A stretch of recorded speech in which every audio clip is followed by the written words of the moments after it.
Sleepy Mr. Sloth. One day, Mr. Sloth came to visit.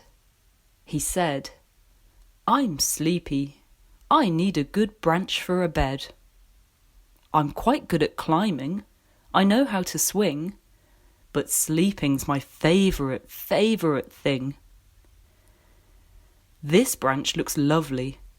I think I'll sleep here. And you? Don't you think that's a splendid idea?" "Oh no, Mr. Sloth, a giraffe's eating there.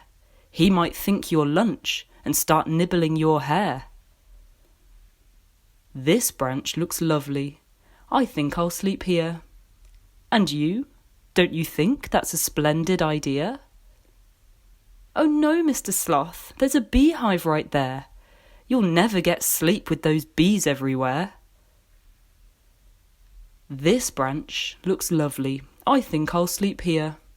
And you? Don't you think that's a splendid idea?" "Oh no, Mr. Sloth, that's a snake over there.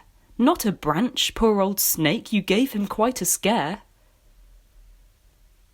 "This branch looks lovely. I think I'll sleep here.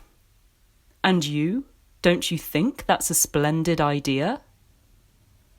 "Oh no, Mr. Sloth, there's a bird squawking there. You'll never get sleep with that noise in the air."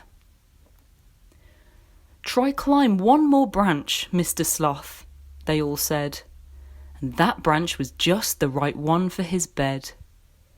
The bird and the snake, the giraffe and each bee were happy to have Mr. Sloth in their tree.